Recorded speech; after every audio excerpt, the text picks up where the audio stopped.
Je m'appelle Jean Copleutre. Je suis donc directeur du Laboureur avec mon frère Vianney qui va présenter aussi l'entreprise.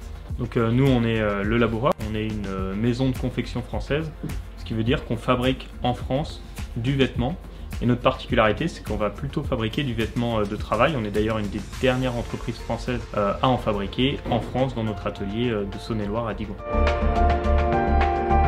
Les activités, c'est donc la fabrication de vêtements de travail et particulièrement le vêtement à destination des compagnons. C'est un mot un petit peu large, mais c'est surtout les tailleurs de pierre, les couvreurs, les charpentiers, des gens attachés à la tradition et donc qui portent des largeaux et des colletins qui sont les pantalons et les vestes de travail traditionnelles. Le Laboureur a été créé en 1956. Le Laboureur est une entreprise que nous avons reprise en 2019, donc depuis 3 ans.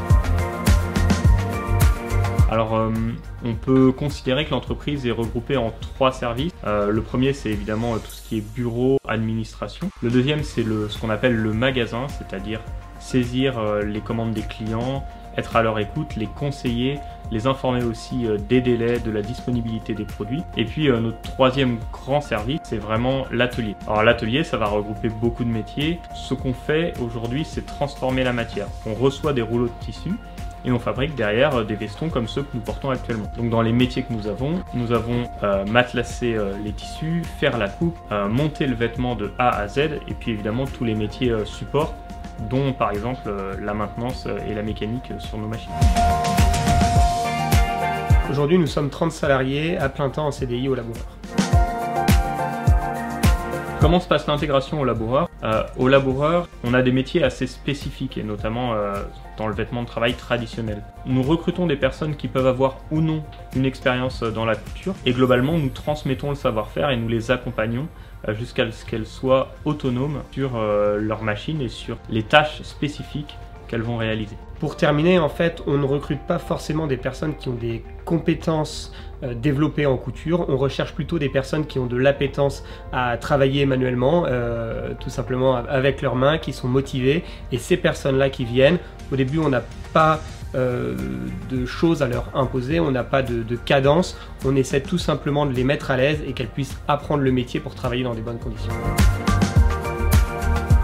Nous avons quelques grands principes au Laboureur qu'on pourrait appeler des valeurs communes, que sont notamment le travail, le sens du travail et particulièrement du travail bien fait, puisque nos produits ont besoin d'attention aux détails. Nous avons aussi la transparence et l'honnêteté. Le Laboureur, nous avons toujours fabriqué la majeure partie de nos produits en France.